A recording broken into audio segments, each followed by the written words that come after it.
नमस्कार दोस्तों, स्वागत है आपका इस पॉडकास्ट में। और आज हम बात करेंगे नशे की समस्या के बारे में।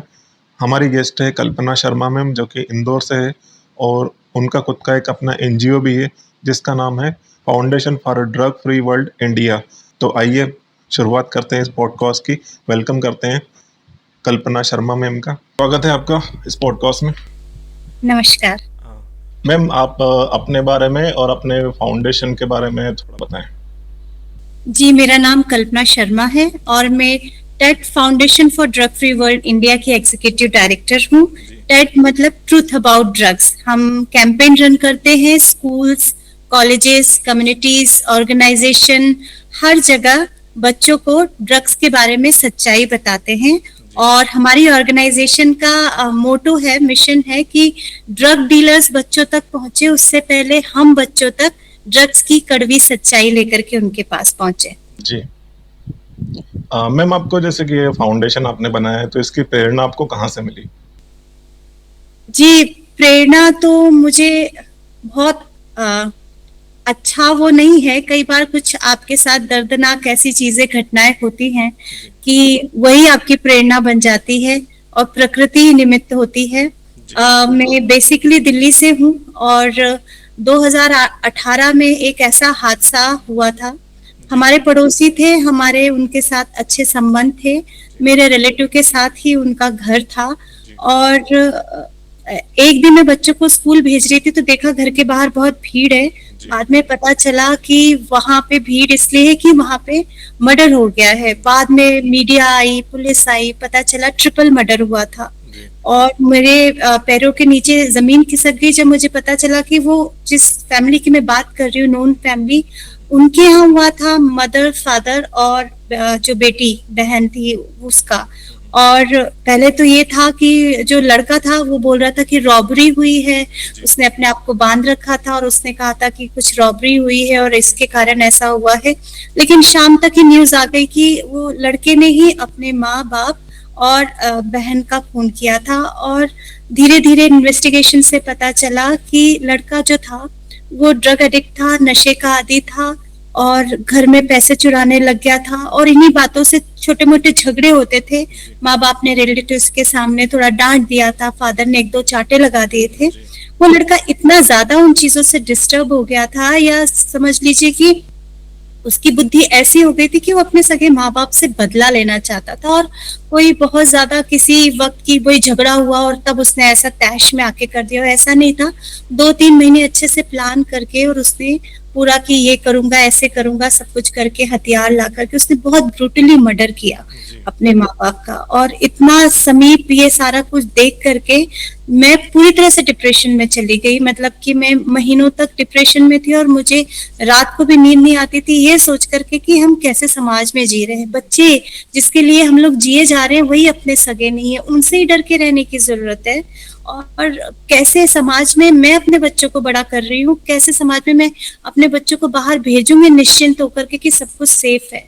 तो बहुत बहुत मंथन, बहुत द्वंद हुआ और इन सारी चीजों से मैं इतनी उलझ गई थी। पर धीरे धीरे धीरे यही मेरी प्रेरणा स्रोत बने कि मैं आज लोगों को अवेयर करती हूँ, ड्रग्स के बारे में बताती हूँ ताकि ऐसी घटनाएं और कहीं ना हो। और मेरा मानना है कि अगर एक भी जिंदगी बचती है, एक भी जिंदगी बदलती है तो मेरा जीवन सार्थक है। जी। अच्छा मैम, आप काफी समय से ऐसे युवाओं के बीच में काम भी कर रही हैं, तो आपके अनुभव में युवा क्यों आकर्षित होते हैं नशे के? सबके अपने अपने रीजंस होते हैं, पर युवाओं का ये होता है कि हम बोलते हैं कि वो एडिक्शन से पहले उनको एक चीज आती है, एक्सेप्टेंस। उनको लगता है कि हम कूल दिखे, ट्रेंड में चल रहा है, सब कर रहे हैं, अच्छा लगेगा, इस ग्रुप का हिस्सा बनना है, फैशन है सारी चीजें में। तो मतलब पहले तो एक्सेप्टेंस के लिए करते हैं ये सारी चीजें। जो युवाएं हैं आकर्षित होकर के सोशल मीडिया, ओटीटी प्लेटफॉर्म और बहुत सारी चीजें जो अपने आसपास देख रहे हैं, उनको लगता है कि ये सोसाइटी में बहुत अच्छा माना जा रहा है, फैशनेबल चीज है ये, तो इसको करने से कोई वो नहीं है। और कोई कोई बहुत सारे रीजन ढूंढ लेते हैं, किसी को फाइनेंशियल प्रॉब्लम है, किसी को ये है कि पीयर प्रेशर है, कोई ऐसा कोई होता है कि इंट्रोवर्ट है, कॉन्फिडेंस की कमी है, जी। कोई स्पोर्ट्स परफॉर्मेंस सुधारना चाह रहे हैं, मतलब वेराइटीज ऑफ रीजंस हैं सबके। लेकिन स्टार्टिंग में तो मुझे यही लगता है कि आसपास का सब कुछ देख करके, वातावरण देख करके युवा लोग एक्सपेरिमेंट करने के लिए कि देखते हैं क्या चीज होती है या कुछ नहीं होता इससे, या जो भी कह लीजिए, आकर्षित होकर के ये करना शुरू कर देते हैं। जी। अच्छा मैम, जैसे कि कोई लड़का अभी नया-नया नशे का शिकार होता है या नशा करने लगता है, तो जी। पेरेंट्स को कैसे पहचानना चाहिए कि ये एडिक्ट हो चुका है या होने वाला है? सीधे ही मतलब बिहेवियर में चेंज आ जाता है। मेरी कई माँओं से बड़ी मुलाकात हुई है, क्योंकि माएँ बहुत जल्दी जज कर लेती हैं अपने बच्चों का। थोड़ा सा भी बिहेवियर में चेंज आता है तो बहुत जल्दी जज कर लेती हैं। तो क्या होता है, बच्चा जो है ना थोड़ा डिफरेंट हो जाता है। अगर बहुत टॉकेटिव है तो चुप रहने लगेगा, अगर बहुत बहुत ज्यादा चुप रहने वाला है तो बोलने लग जाएगा, स्लीपिंग पैटर्न चेंज हो जाएगा, इरिटेशन बहुत रहती है, इरिटेबल हो जाएगा वो, या फिर कुछ ऐसी चीजें करेगा, बहाने बनाएगा, एकेडमिक्स में डिक्लाइन हो रहा होगा, या फिर वो मतलब पैसे चुराने लगेगा, कुछ ऐसी चीजें, कुछ तरह तरह के बहाने बनाएगा, लोगों के साथ बैठेगा नहीं, आइसोलेशन में रहेगा। ऐसी बहुत सारी डिफरेंट चीजें बहुत आराम से बिहेवियर को देखते हुए कोई भी जज कर सकता है कि हाँ कुछ बदलाव आ रहा है और अटेंशन की जरूरत है, बात करने की जरूरत है। अच्छा मैम, जैसे कि अभी ज़्यादातर जो होता है ऐसा स्कूल कॉलेजों में ही होता है, क्योंकि स्टूडेंट वहाँ पे पढ़ने जाते हैं और वहाँ पर उनको कुछ ऐसे स्टूडेंट मिल जाते हैं जो ऑलरेडी एडिक्ट हैं, तो वो जी। उनके साथ भी एडिक्ट होने लग जाते हैं। तो इसके लिए क्या करना चाहिए? तो जी, मैं जब जाती हूँ बच्चों के पास में, जब हमारा अवेयरनेस प्रोग्राम वगैरह होता है तो हम बच्चों को सारी चीजें बताते हैं, तो बच्चे बोलते भी हैं कि फ्रेंड्स लोग कर रहे होते हैं, बड़ा वो हमको फोर्स करते हैं कि नहीं ले लेना, एक बार ट्राई करने से क्या होता है, ये ऐसा वैसा। मैं बच्चों को बताती हूँ कि ये एक बार ट्राई करने वाली चीज होती ही नहीं है, ये एक ट्रैप होता है। एक बार जो कोई इस दलदल में चला जाता है तो उससे निकलने के लिए मतलब आपको बहुत बड़ी इच्छा शक्ति की जरूरत होती है। ये ऐसा देखा गया है कि लोगों को ये लगता है कि चलो कोई बात नहीं, अब एक बार ले लिया अब नहीं लूंगा, पर नहीं, बहुत ही जल्दी एक नई कंपोजिशन शरीर में बदलने लग जाती है और दिमाग फिर वापस से ऐसे सिग्नल देता है कि नहीं, वो वापस से तू लेगा तो ये अच्छा फील करेगा, विड्रॉल सिम्टम्स आते हैं, या लगता है कि उस वक्त मैं लाइट फील कर रहा था या मुझे ऐसा फील हो रहा था, चलो एक बार और ले लेता हूँ। ऐसे तरह तरह से शरीर में ऐसी चीजें होती, दिमाग में ऐसी चीज होती है कि वो एक बार की बात रहती नहीं है, अगली बार जरूर इंसान उसको करता है। तो मैं बच्चों को ये बताती हूँ कि आप ये देखिए कि वो आप अपने दोस्तों के वो हालत देख लीजिए पहले कि उनका व्यक्तित्व कितना, क्योंकि जो भी ड्रग लेता है बहुत जल्दी ही उसकी जो बायोकेमिकल पर्सनालिटी है वो चेंज होने लगती है, फिजिकली अपीयरेंस भी बदल जाता है उनका। तो पहले आप उनको देख लीजिए। दूसरा आप ये देख लीजिए कि जिंदगी ज्यादा जरूरी है ये वाली चीजें ज्यादा जरूरी है जो आप ये है, क्योंकि ये वाली जो चीज में जो गया है, मैंने तो यही देखा है कि जिंदगियां बहुत बर्बाद हो जाती है, घर बिखर जाते हैं, फैमिली टूट जाती है, कॉन्फिडेंस तो कहीं रहता ही नहीं है, सपने सारे बिखर जाते हैं।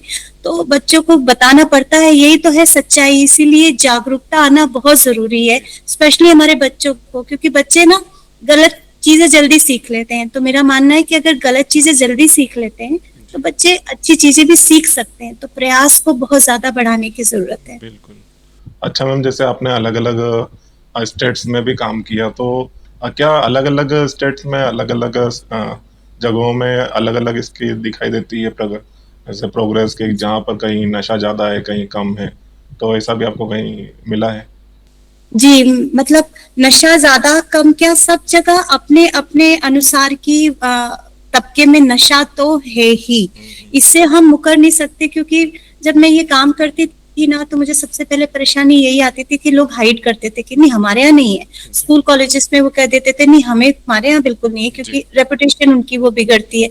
परिवार में लोग दबा के रखते थे, आज भी भारतीय परिवारों में मानसिकता है, वो उसमें पर्दा डाल करके रखते हैं। जब तक पानी सर से ऊपर नहीं हो जाता, जब तक घर का माहौल पूरी तरह से कलेश ही नहीं हो जाता, तब तक वो लोग बताना बिल्कुल पसंद ही नहीं करते हैं। मैंने देखा कि हर एक स्टेट में तरह तरह के नशे फैले हुए हैं। रूरल एरियाज में आप जाएंगे तो वहां पर अलग किस्म के होगा कि अफीम है, गांजा है, जो ओपियम बेस्ड चीजें हैं, तम्बाकू है, जी। ऐसी चीजें, तो देसी चीजें जो इसे कहते हैं। और अगर आप अर्बन इधर चले जाएंगे तो पार्टी ड्रग्स जिसे कहते हैं, सिंथेटिक ड्रग्स जो होती हैं, ब्राउन शुगर, एक्सटेजी, जो इतनी जो नई नई तरह की हैं, तरह तरह की ड्रग्स और आती जा रही है मार्केट में। जी। तो हेरोइन, पंजाब में जाएंगे तो वहाँ उसे चिट्टा कहते हैं, तो वो हीरोइन का वहाँ पे बहुत ज्यादा है। नॉर्थ ईस्ट में अल्कोहल का बहुत ज्यादा, बहुत सारी चीजें हैं। और मध्य प्रदेश में इस तरफ टोबैको का और लीकर का बहुत ज्यादा, अल्कोहल का बहुत ज्यादा है। और अभी तो इस हमारी तरफ एमडी ड्रग्स का बहुत ज्यादा प्रचलन हो गया है। और कहीं कहीं ईस्टर्न तरफ आप चले जाए, एमपी कहीं, तो वहाँ प्रिस्क्राइब ड्रग्स जो होती हैं, जी। मतलब जो दवाइयां होती हैं, उसी को नशे के लिए इस्तेमाल किए जा रहे होते हैं। मतलब हर तबका अपनी इनकम ग्रुप के हिसाब से उन्होंने अपने अपने नशे की चीजें ढूंढ रखी है। जी। कोई आयोडेक्स सूंघे जा रहा है, कोई नेल पेंट रिमूवर सूंघे जा रहा है, कोई जी। जो इंक रिमूवर्स होते हैं उसका ही नशा करने लग गया है। जी। कोई जो होते हैं अफीम खा करके ही वो है, और कोई इंजेक्शन वाला कर रहे हैं, कोई गोली वाला कर रहे हैं, कोई तरह तरह के, सबने अपने तरह तरह के, मतलब जो जिसको अफोर्ड कर सकते हैं ऐसे नशे ढूंढ रखे जी। हैं। जी। जी। अच्छा, जैसे अगर किसी को नशे की लत लग चुकी हो, तो उसे बाहर निकालने के लिए सबसे पहला कदम क्या करना चाहिए उसके लिए? जिसको नशे की लत लग चुकी है तो बहुत देखिए, इसीलिए मैं काम करती हूँ प्रिवेंशन के उसमें, कि मैं जागरूकता फैलाती हूँ कि कोई इस तरफ जाए ना। क्योंकि अगर नशे की लत लग गई है तो वो वाला जो सफर है, जो जर्नी है, वो बहुत आसान नहीं रहती है। उसमें बहुत बड़ी विल पावर की जरूरत होती है, फैमिली को भी और जिसको हो चुकी है उसको भी। यहाँ पर एक्सेप्टेंस होना चाहिए, सपोर्ट होना चाहिए, कम्युनिकेशन होना चाहिए, जजमेंट बिल्कुल भी नहीं होना चाहिए। मतलब कि पेरेंट्स जो हैं या जो घर वाले हैं उसको बार बार शर्मिंदा ना करें, उसको बार बार ताने ना सुनाए करें, क्योंकि फिर तो वो आपसे कभी खुलेगा ही नहीं। फिर वो और शर्मिंदा होता जाएगा, होता जाएगा। और जो उसका जो ब्रेन है, जो डोपामिन के लिए वो नशा कर रहा है, तो वो वापस इस जिल्लत भरी जिंदगी, शर्मिंदगी से बचने के लिए सोचेगा मैं वापस वही करता हूँ और उसी में मुझे ठीक फील होगा, वो वापस वही करता रहेगा। तो जब फैमिली का सपोर्ट होना और बंदे की विल पावर होना बहुत बड़ी तपस्या जैसी वो चीज होती है, तब जाकर के कोई इस वाले रास्ते पर जाकर के सफल होता है। तो मेरी तो, हम लोग बच्चों को ठीक उसी एज में कि 6-7 से, जहां मैं देख रही हूँ कि वेपिंग वगैरह ये सब तरह तरह का कल्चर जो फैला हुआ है, मतलब कि जो छोटे बच्चे, मतलब उनमें अब ये सारी चीजें, एक्सपेरिमेंट करने वाली चीजें, ये सारी चीजें एज ग्रुप कम होती जा रही है दिन पे दिन। मतलब पहले बड़े ग्रुप में होती थी, अब तो बहुत 6-7 एज से ही लोग करने लग जाते हैं, 6-7 क्लास से। तो मैं उसी वक्त उन बच्चों को ये बताना चाहती हूँ, हम बच्चों को ये जो मेरी एक से बुकलेट है, हर बच्चे को हम ये देते हैं, उसमें ड्रग्स की क्या सच्चाई है वो बताते हैं। और उसमें बताते हैं कि आप देखिए एक एक जो भी इसमें ड्रग्स दिया हुआ है कि क्या होता है। जैसे कि आपको एग्जांपल के तौर पे बता रही हूँ कि बच्चों को मैं जब पूछती हूँ कि अल्कोहल ड्रग्स है, तो कई जगह बोलते हैं नहीं, अल्कोहल ड्रग नहीं होता है, अल्कोहल तो शराब होता है। मतलब शराब को मैं बताऊं कितना फैंसी बनाया गया है, कितना फैशनेबल बनाया गया है आज की सोसाइटी में। मुझे नहीं पता, मतलब कई लोग आहत होते होंगे मेरे विचारों से। जब हम एयरपोर्ट से निकलते हैं, कितनी बढ़िया अच्छे से शान शौकत से सजा के रखा जाता है, और लोगों को लगता है अरे ये तो हाई क्लास सोसाइटी की चीजें हैं, ये तो होना ही चाहिए, लाइफ में एक्सेप्टेबल है ये हाई सोसाइटी में और इन सारी चीजों में। तो ये सभी तबकों में इस तरीके की भ्रांतियां फैली हुई है, जबकि सच्चाई तो ये है कि अल्कोहल ग्रुप 1 कार्सिजनक है। उसको, इसकी आप देखिए कि स्टडी आई हुई है। उससे सिर्फ ये नहीं होता है कि लीवर ही बिगड़ रहा है, जो सबको लगता है कि लीवर और किडनी का काम खराब हो गया है। न जाने ऐसे 10 तरह के कैंसर हो जाते हैं उससे, जो कि बहुत ही जल्दी होते हैं और हो रहे हैं। तो और अल्कोहल को भी लोग ड्रग नहीं माना जाता, जबकि वर्ल्ड में सबसे ज्यादा कॉमनली यूज करने जाने वाला ड्रग अल्कोहल ही है, शराब ही है। और बच्चे सबसे पहले इन्हीं चीजों को ट्राई करते हैं, बियर से लेकर ट्राई करेंगे तो इन्हीं चीजों पर आते हैं। तो हम बच्चों की जो भ्रांतियां हैं, जो मिथ्स हैं, उनको हम दूर करते और बताते हैं कि देखिए इससे इस ऑर्गन में ऐसा ऐसा ऐसी चीजें होती है।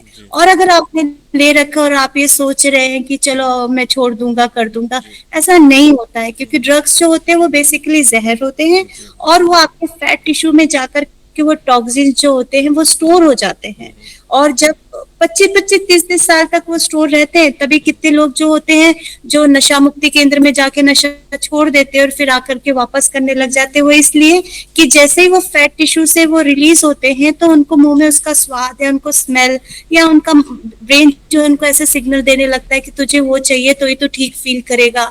उन्हें तरह तरह के विड्रॉवल सिम्टम्स आने लग जाते हैं, शारीरिक जो होते हैं, उनको क्रैम्प्स आने लग जाएंगे, वॉमिटिंग, नोशिया और डिप्रेशन, सुसाइडल थॉट्स, बहुत सारी चीजें होती हैं। तो इसलिए उनको ये पता होना चाहिए कि ये जहर ही है और इस रास्ते हमें जाना नहीं है। जी। अच्छा मैम, जैसे कि आम नागरिक है, कोई भी है, तो उसको अपने आसपास नशे के खिलाफ क्या करना चाहिए कि कम से कम लोग नशा करें और छोड़ें लोग? बिल्कुल, मैं तो ये चाहती हूँ कि ऐसे लोग और बढ़ें जो इन चीजों को बढ़ावा ही ना दें ना। विचारों की शक्ति बहुत बड़ी शक्ति है और मैं मानती हूँ कि शिक्षा से और जागरूकता से ही बदलाव लाया जा सकता है और लाया गया है अभी तक।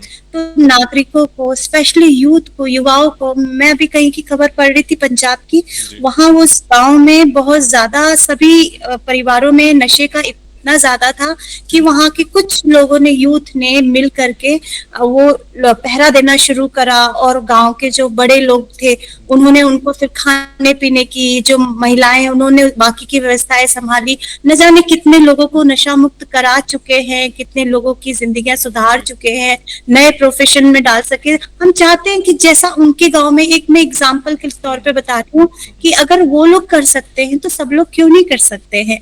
जागरूकता की ही जरूरत है। और दूसरी बात ये है कि लोगों को हमेशा, जब मैं बोलती हूँ ना, तो लोगों का एक कंप्लेनिंग और ब्लेमिंग नेचर हो गया है कि सरकार ऐसा क्यों कर रही है, सरकार क्यों होना चाहिए या उसको होना चाहिए, वो उनको पकड़ना चाहिए।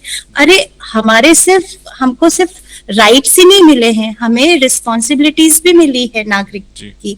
तो एक अच्छा नागरिक होने के उससे अपने राष्ट्र के लिए हमारा भी कर्तव्य बनता है कि कैसे समाज का निर्माण करें जहां पर हमारे जो बच्चे हैं उनके चरित्र का भी निर्माण हो सके, उन्हें अच्छी शिक्षा मिले और हम एक ऐसा भारत देखें जो वाकई में विश्व गुरु कहलाने के लिए योग्य हो। तो हमें प्रयास करना पड़ेगा, बहुत ग्रास रूट पर काम करना पड़ेगा। और जहां हम ऐसी चीजें देख रहे हैं या बच्चों को इससे चीजें देख रहे हैं तो हमें उसका विरोध करना चाहिए।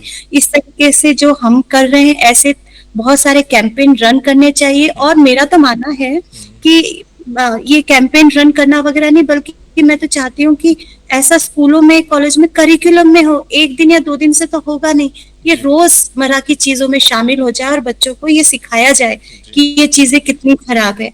मतलब आप देखिए ना कि अगर कोई चीज ऐसी है कि अगर उसकी डिमांड ही कम हो जाएगी तो सप्लाई अपने आप कम हो जाएगी।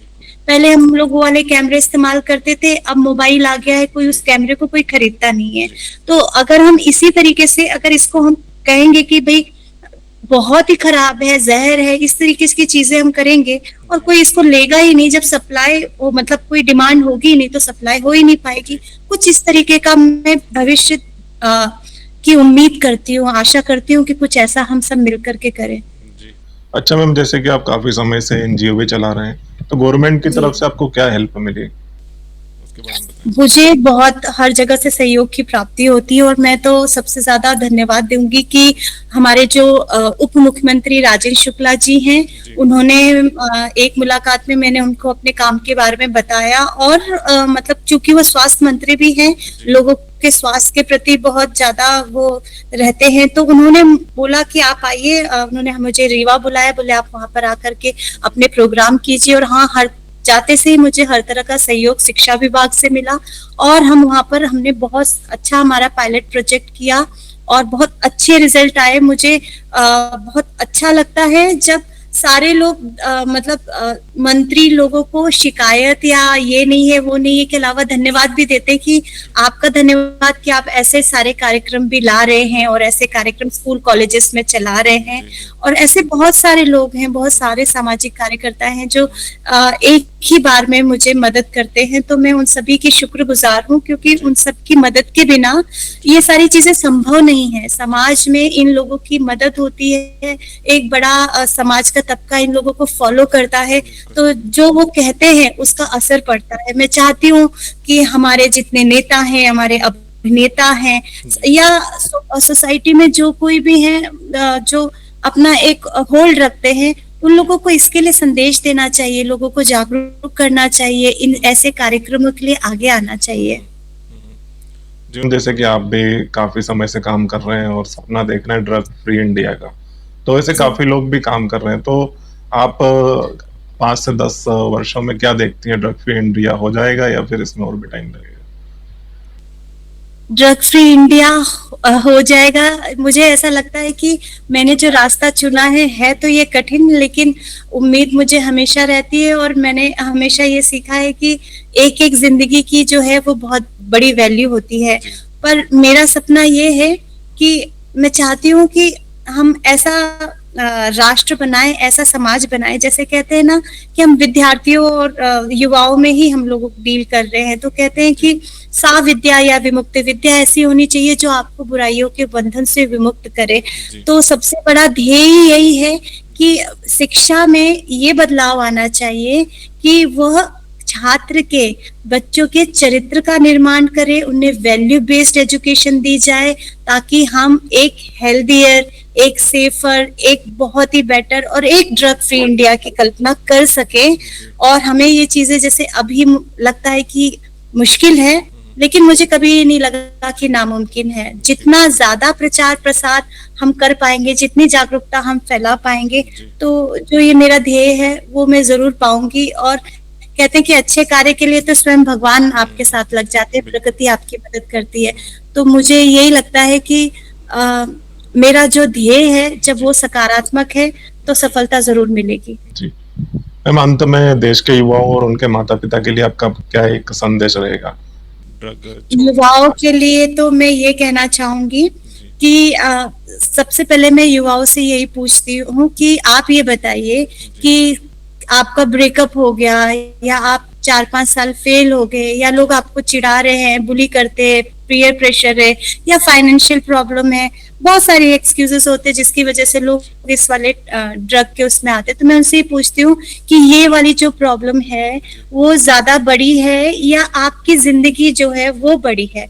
अगर आपका जीवन बड़ा है तो जीवन तो है ही इसीलिए कि इसमें समस्याएं आती हैं और समस्याओं को सुलझाना हमें को सीखना पड़ता है। और हमें अपना लक्ष्य निर्धारित अगर हम करेंगे, बेमतलब का जीवन अगर हम नहीं जिएंगे, अगर हमारे जीवन में एक लक्ष्य होगा और दैनिक उस पर कि अगर लक्ष्य होगा तो हम जो डोपामाइन के लिए ये लोग ड्रग्स ले रहे हैं, नशा कर रहे हैं, आनंद मिलता है उनको इन सारी चीजों से, तो अगर आप कुछ अचीव करेंगे, सफलता का स्वाद चखेंगे, तो वही वाला हार्मोन आपका रिलीज होगा, आपको वैसा ही फील होगा। छोटे छोटे लक्ष्य से आप बड़े लक्ष्य की तरफ पहुंचेंगे।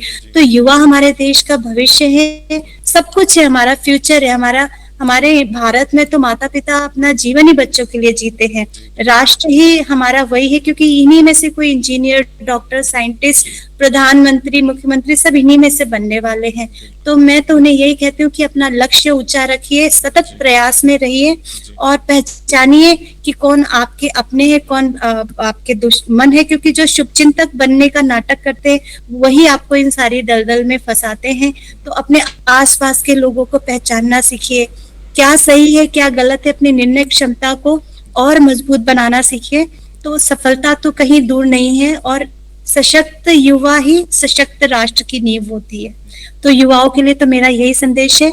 माता पिता के लिए संदेश ये है कि बच्चा आपका आईआईटी क्रैक कर ले, बच्चा आपका फर्स्ट आ जाए क्लास में या बच्चा आपका 90s में स्कोर करे, उससे पहले आपको ये देखना है कि आपका बच्चा एक खुशहाल जिंदगी जी पा रहा है, उसमें जीवन जीने की कला है कि नहीं है, बच्चे को जीवन के जो उतार चढ़ाव आते हैं उसको वो झेल पाता है, जो समस्याएं एकदम से सामने आ जाती है, ऑब्स्टिकल्स एकदम से सामने आ जाते हैं तो उनसे वो घबराता तो नहीं है, उसको इस तरीके से जीवन जीना आ रहा है कि वो इन सारी चीजों को हैंडल कर पा रहा है, वो अपने आसपास के लोगों को पहचानना सीख रहा है कि नहीं, उसकी कम्युनिकेशन कैसी है।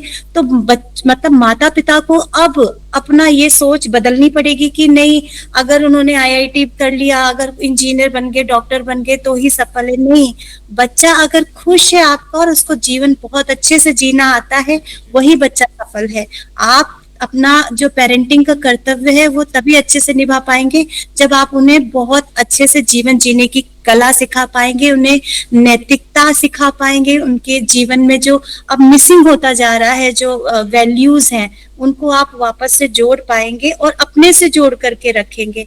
तो लगातार एक्सेप्टेंस, लगातार सपोर्ट, लगातार कम्युनिकेशन की है पेरेंट्स और बच्चों के बीच में। तो जुड़े रहें, डिस्टेंस ना हो, उनके जीवन में क्या चल रहा है आपको पता नहीं ऐसा ना हो, आपके जीवन में क्या चल रहा है उन्हें ना पता ऐसा ना हो। एक एक टीम मेंबर है हम सब, चाहे माँ बाप हो कुछ, और एक एज में आकर के उन्हें अपने से छोटा या कभी भी छोटा मानकर मत चलिए, क्योंकि वो एक छोटी बॉडी में है, सोल तो वही है। हम जो होती है वो विचारधारा मानते हैं, तो बच्चों के साथ भी बहुत विश्वास और आदर के साथ आप पेश आइए, जैसे आप किसी बड़े के साथ पेश आते हैं। तो आप देखिए आपका घर का माहौल भी जो होता है, अगर बच्चा भटक भी जाता है, तो मैंने देखा है, मुझे कितने बच्चों ने मुझे बताया है कि अगर मेरे मम्मी पापा नहीं होते तो मैं इससे बाहर नहीं निकल पाता, मेरी मम्मी को पूरा क्रेडिट जाता है या मेरे टीचर को पूरा क्रेडिट जाता है। तो मैंने बहुत घर टूटते हुए, बर्बाद होते हुए, मैंने बहुत सारी प्रॉपर्टी सेल होते हुए, मैंने भयानक से भयानक चीजें देखी है, पर मैंने अच्छे से अच्छा रूप भी देखा है जहाँ बच्चे सुधरे भी हैं। तो मैं ये कहती हूँ कि दोनों ही तरफ है, सब कुछ है, हमें ही रास्ता चुनना है। आइए हम सब सही रास्ते की ओर चले। थैंक यू मैम, हमारे इस पॉडकास्ट में आने के लिए बहुत अच्छी जानकारी दी आपने ड्रग्स के बहुत बारे बहुत में। धन्यवाद आपका जी सचिन जी। जी, थैंक यू मैम। तो दोस्तों, ये थी कल्पना शर्मा मैम। इन्होंने काफ़ी अच्छी जानकारी दी नशे के बारे में और नशे की लत को कैसे छुड़ाया जा सकता है इसके बारे में। तो दोस्तों, अगर आपको ये पॉडकास्ट अच्छी लगी हो तो वीडियो को लाइक शेयर ज़रूर करें और अपने आसपास भी नशे के प्रति लोगों को जागरूक करें। मिलते हैं किसी और पॉडकास्ट में किसी नए मेहमान के साथ, किसी नए टॉपिक के साथ। जब तक के लिए नमस्कार।